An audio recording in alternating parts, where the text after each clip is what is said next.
ભારત પાકિસ્તાન તણાવ વચ્ચે આ મોટા સમાચાર સામે આવ્યા। પીએમ મોદીએ રક્ષા મંત્રી પાસેથી માહિતી મેળવી છે। તમામ માહિતી મેળવી છે પીએમ મોદીએ રક્ષા મંત્રી પાસેથી। પીએમએ જરૂર દિશા નિર્દેશ આપી રહ્યા છે, જેમાં પીએમ સતત માહિતી મેળવી રહ્યા છે। તો જે બેઠકો મળી રક્ષા મંત્રીએ તમામ જે માહિતી આપી છે પીએમને, પીએમ મોદીએ રક્ષા મંત્રી પાસેથી માહિતી મેળવી છે। તો પીએમ જરૂરી દિશા નિર્દેશ આપી રહ્યા છે, તમામ માહિતી મેળવી રહ્યા છે, પળે પળની અપડેટ મેળવી રહ્યા છે પીએમ મોદી। પીએમ સતત મેળવી રહ્યા છે આ માહિતી, જેમાં પીએમ જરૂરી દિશા નિર્દેશ પણ આપી રહ્યા છે। તો જે બેઠકોનો દોર થયો હતો શરૂ, બેઠકમાં ખાસ મુદ્દાઓ પર ચર્ચાઓ કરવામાં આવી છે અને રક્ષા મંત્રીએ પીએમ મોદીને માહિતી પણ આપી છે। પીએમ મોદીએ રક્ષા મંત્રી પાસેથી માહિતી મેળવી છે। હાલની પરિસ્થિતિ કેવી છે તેને લઈને માહિતી મેળવવામાં આવી છે। તો પીએમએ જરૂરી દિશા નિર્દેશ પણ આપી રહ્યા છે। તો પીએમ સતત મેળવી રહ્યા છે માહિતી, સતત અપડેટ મેળવી રહ્યા છે, પળે પળની અપડેટ પીએમ મેળવી રહ્યા છે રક્ષા મંત્રી પાસેથી। તો રક્ષા મંત્રીની જે સેનાના પ્રમુખ સાથે બેઠક થઈ અને બેઠકમાં ખાસ મુદ્દાઓ પર ચર્ચાઓ થઈ છે। તો પીએમ મોદી રક્ષા મંત્રી પાસેથી માહિતી મેળવી છે, જેમાં પીએમ જરૂરી દિશા નિર્દેશ આપી રહ્યા છે। પીએમ પળે પળની અપડેટ મેળવી રહ્યા છે, પીએમ સતત મેળવી રહ્યા છે માહિતી। તો રક્ષા મંત્રી પાસેથી માહિતી પણ મેળવી છે। નફ્ફટ પાકિસ્તાનને હવે જડબાતોડ ભારત જવાબ આપશે। પાકિસ્તાને જે નફટાઈ ભર્યું તેનું જે પગલું ભર્યું છે, પરંતુ હવે તેને જડબાતોડ સામે જવાબ આપશે ભારત। પીએમ મોદીએ રક્ષા મંત્રી પાસેથી માહિતી મેળવી છે। તો પીએમએ જરૂરી દિશા નિર્દેશ પણ આપી રહ્યા છે, જરૂરી દિશા નિર્દેશો આપવામાં આવ્યા છે। પીએમ સતત માહિતી મેળવી રહ્યા છે। તો આપણી સાથે રોનક જોડાઈ ચૂક્યા છે। જી રોનક, પીએમ જરૂરી દિશા નિર્દેશ આપી રહ્યા છે, રક્ષા મંત્રી પાસેથી માહિતી મેળવી રહ્યા છે, શું કહેશો? જી બિલકુલ સ્મિતા, જે રીતે હાલ જે રક્ષા મંત્રી દ્વારા જે બેઠકનું આયોજન કરવામાં આવ્યું છે અને આ બેઠકમાં જે તમામ ત્રણેય સેના છે તેમના જે વડાઓ છે તે ઉપસ્થિત છે અને હાલ સૌથી મોટા સમાચાર એ સામે આવ્યા છે કે આપણા દેશના વડાપ્રધાન શ્રી નરેન્દ્ર મોદી પણ આ બેઠકની માહિતી લઈ રહ્યા છે। શું પરિસ્થિતિ છે, આ તમામ પરિસ્થિતિઓનો તાગ મેળવી રહ્યા છે। હાલ જે રાત્રિ દરમિયાનથી જે સમાચારો સામે આવતા હતા કે વડાપ્રધાન પણ જે પણ પરિસ્થિતિ થઈ રહી છે, જે તણાવની સ્થિતિ છે, આ તમામ પર એક ચાંપતી નજર રાખી અને બેઠા હતા અને શું નિર્ણય લેવો, કયા પ્રકારની કાર્યવાહી કરવી, આ તમામ પ્રકારનું માર્ગદર્શન આપતા હતા। ત્યારે હાલ રક્ષા મંત્રીની અધ્યક્ષસ્થાનમાં જે બેઠક મળી છે, જે ત્રણેય સેનાના અધ્યક્ષો દ્વારા પણ જે બેઠકમાં આયોજન કરાયું છે અને આ બેઠકમાં જે સુરક્ષાની સ્થિતિ છે, શું આગળની કાર્યવાહી થશે, કયા પ્રકારના પગલાં લેવા, આ તમામ પ્રકારની જે ચર્ચાઓ થવાની છે। ત્યારે વડાપ્રધાન નરેન્દ્ર મોદી આ બેઠકમાંથી ખાસ માહિતી મેળવી રહ્યા છે અને સલાહ સૂચનો આપી રહ્યા છે કે કયા પ્રકારની હાલ સ્થિતિનું નિર્માણ થયું છે, તો કયા પ્રકારની જે કાર્યવાહી આગળ જતા કરવી જોઈએ। જી બિલકુલથી રોનક, વાત કરવામાં આવે તો જે રક્ષા મંત્રીએ સેનાના પ્રમુખ સાથે બેઠકો કરી છે અને આગામી દિવસોમાં હવે કયા પગલાં લેવા અને પાકિસ્તાનને કેવો સબક શીખડાવવો તેને લઈને ખાસ ચર્ચાઓ કરવામાં આવી છે, તેને લઈને આપનું મંતવ્ય? જી બિલકુલ, આ એક ખૂબ મહત્વની બેઠક સાબિત થઈ શકે, કારણ કે હાલ જે ઇન્ડિયા પાકિસ્તાન વચ્ચે જે તણાવની સ્થિતિ છે, આ સ્થિતિમાં યોગ્ય નિર્ણય હોવો એ ખૂબ જ જરૂરી છે અને એમાં પણ જે પાકિસ્તાની સેના કાર્યવાહી કરી રહી છે, ડ્રોનથી અટેક કરવાની જે કોશિશ કરી રહી છે, ત્યારે આ સમયે જે સુરક્ષાની સ્થિતિ છે તેના ઉપર ખાસ કાળજી રાખવી એ ખૂબ જ જરૂરી હોય છે અને તે તમામ જે ત્રણેય સેનાઓ છે, જે વાયુસેના છે, જે સમુદ્રમાંથી જે હુમલો કરે છે, અથવા તો જે દળ સેના છે, આ તમામ જે સેનાઓ સાથે મળી અને જે કાર્યવાહી કરવાનું છે તેનું આગોતરું આયોજન આ બેઠકમાં થઈ રહ્યું છે। બેઠક એટલા માટે મળવામાં આવી છે કે જે પ્રકારની જે પરિસ્થિતિ સર્જાઈ છે ત્યારે તમામ લોકો સાથે મળી આ પરિસ્થિતિમાં નીવડી શકે, આ પરિસ્થિતિને આપણે ટાળી શકીએ અને જે દુશ્મન દેશ આપણી પર હુમલો કરવાની જે કોશિશ કરી રહ્યું છે, આ હુમલાને આપણે નિષ્ફળ બનાવી શકીએ। ત્યારે આ બેઠક એ રીતે એ દ્રષ્ટિએ ખૂબ મહત્વપૂર્ણ છે કે સુરક્ષામાં જ્યારે પણ ચૂક આવે ત્યારે તમામ જે દેશના લોકો છે, જે તમામ વ્યક્તિઓ છે તેની જવાબદારી હોય છે। ત્યારે આ ત્રણેય સેનાઓ સાથે મળી અને જે સુરક્ષાની જે સ્થિતિ છે તેને મજબૂત કરવા માટે આગતરું આયોજન કરી રહી છે। જી બિલકુલથી રોનક અમારી સાથે જોડાયેલા રહેજો. તો પીએમ સતત માહિતી મેળવી રહ્યા છે, સતત માહિતીઓ રક્ષામંત્રી પાસેથી મેળવી છે. પીએમએ જરૂરી દિશા નિર્દેશ પણ આપી રહ્યા છે. રક્ષામંત્રીએ સેનાઓ સાથે સેનાના જે પ્રમુખો સાથે બેઠકો કરી અને બેઠકમાં જે તમામ માહિતીઓ મેળવી છે. સાથે સાથે ગુજરાતની સુરક્ષાઓમાં પણ વધારો કરી દેવામાં આવ્યો છે. તો આ સાથે જ સરહદી જે ગામો છે તેને ખાલી કરાવવામાં આવ્યા છે. જમ્મુ કાશ્મીરના સાંબામાં 7 આતંકીઓ છે તે ઠાર માર્યા ગયા છે. રાજસ્થાનના જેસલમેરમાં સરહદી ગામોને ખાલી કરાવવામાં આવ્યા છે. ભારત અને પાકિસ્તાન વચ્ચે યુદ્ધની સ્થિતિ યથાવત છે અને જે હુમલાનું એલર્ટ જારી કરવામાં આવ્યું હતું ચંદીગઢમાં, હવાઈ હુમલાનું એલર્ટ જારી કરવામાં આવ્યું હતું. શહેરમાં સાયરનના અવાજો ગુંજી રહ્યા હતા અને તે વચ્ચે જ તમામ લોકોને બહાર ન નીકળવા માટે પણ ખાસ અપીલ કરવામાં આવી છે. તો રાજસ્થાનના જેસલમેરના પાકિસ્તાન સરહદ નજીકના જે ગામડાઓ છે તેઓને પણ ખાલી કરાવવા માટે આદેશ આપી દેવામાં આવ્યો છે. સરહદથી 20 કિલોમીટરની ત્રિજ્યામાં રહેતા ગ્રામજનોને તેમના ઘર ખાલી કરવા માટે કહેવાયું છે. તો સંરક્ષણ મંત્રી રાજનાથ સિંહ સેના પ્રમુખ સાથે બેઠક કરી. સંરક્ષણ મંત્રાલયની બેઠકમાં જનરલ ઉપેન્દ્ર ત્રિવેદી, વાયુસેનાના પ્રમુખ પણ ખાસ ઉપસ્થિત હતા. નૌકાદળના વડા પણ ઉપસ્થિત હતા. ખાસ ચર્ચાઓ કરવામાં આવી છે. ભારતે જે પાકિસ્તાનને જડબાતોડ જવાબ આપ્યો છે. ભારતે તેની સંરક્ષણ પ્રણાલી S-400 વડે આ હુમલાને નિષ્ફળ બનાવ્યા છે. 50થી વધુ પાકિસ્તાની ડ્રોનને તોડી પાડવામાં આવ્યા છે. નફટ પાકિસ્તાનને હવે સબક શીખવાડવો જ પડશે. જેમાં જમ્મુ કાશ્મીરના સાંબા સેક્ટરમાં 7 આતંકીઓ ઠાર માર્યા.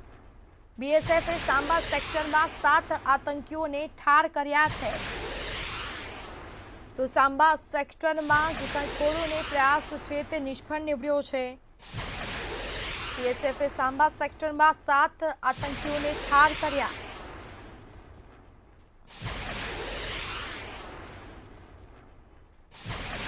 જે રીતે પાકિસ્તાને જે તેની નફટાઈ બતાવી છે તેનો જવાબ ભારત હવે આપશે અને આપ્યો જ છે. કારણ કે જે પાકિસ્તાનની મિસાઇલો અને ડ્રોન હતા તેને ભારતે તોડી પાડ્યા છે.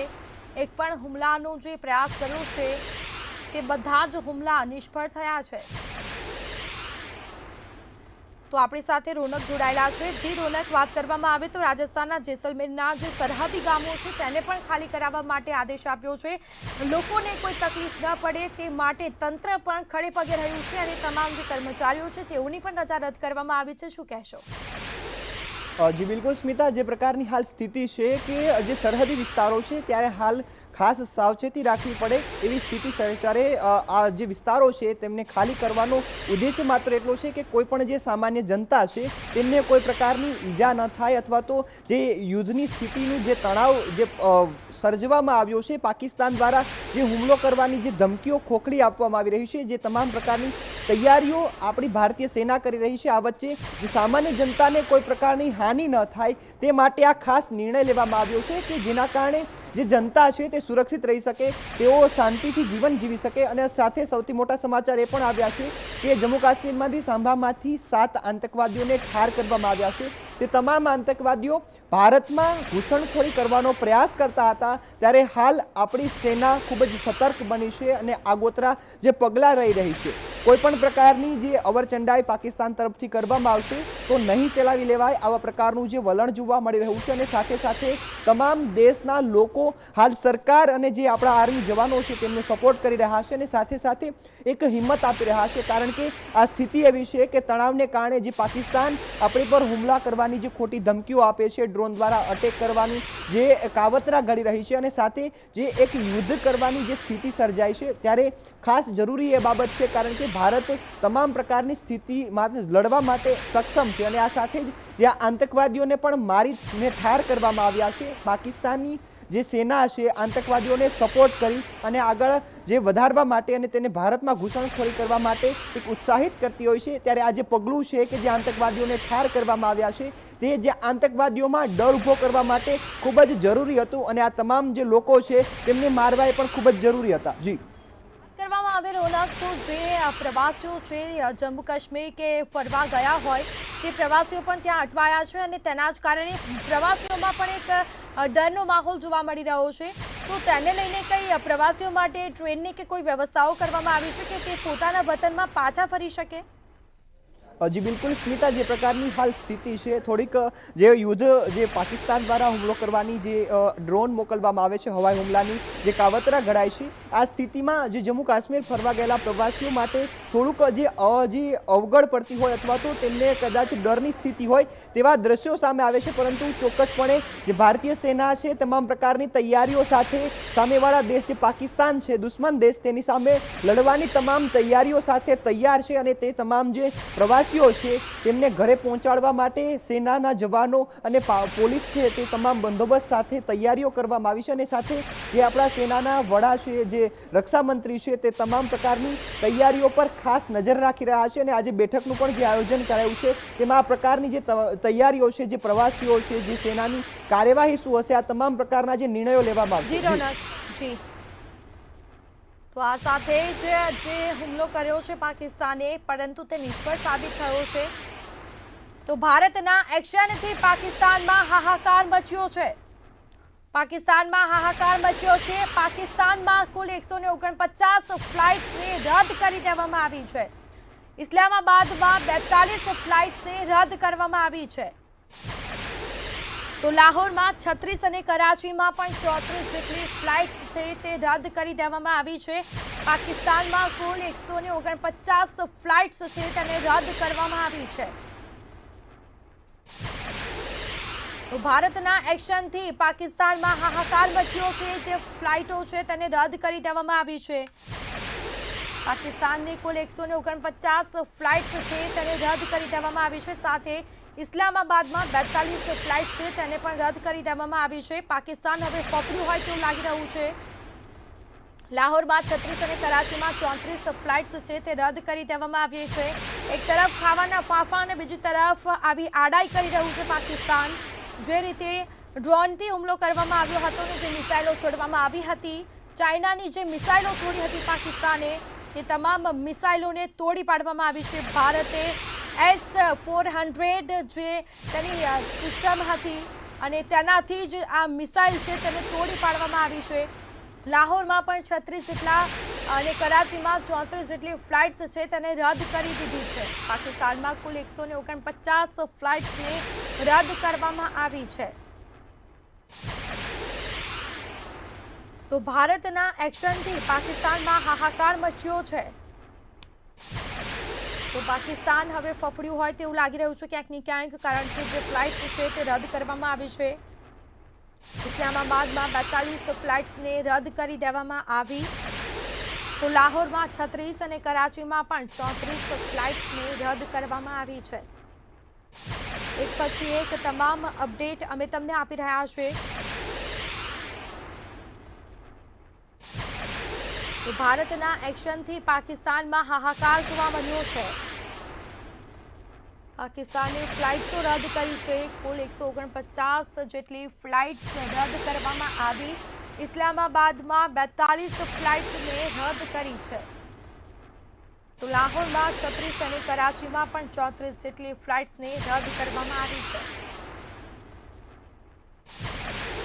તો પાકિસ્તાને જે જડબાતોડ જવાબ આપ્યો છે, કહી શકાય કે પાકિસ્તાને જે સ્ટ્રાઇક કરી અને ભારતે જડબાતોડ તેનો જે જવાબ આપ્યો. ભારતના એક્શનથી પાકિસ્તાનમાં હાહાકાર મચ્યું છે. સાથે જ પાકિસ્તાનમાં કુલ 149 જેટલી ફ્લાઇટ્સો છે તેને રદ કરવામાં આવી છે. ઇસ્લામાબાદમાં 42 ફ્લાઇટ્સ રદ કરવામાં આવી છે. પાકિસ્તાને જે તેની અવરચંદાઈ કરી હતી, ભારતે તેને જડબાતોડ જવાબ આપ્યો છે. આગામી દિવસોમાં કેવી પરિસ્થિતિ રહેશે તે તો હવે જોવું જ રહ્યું.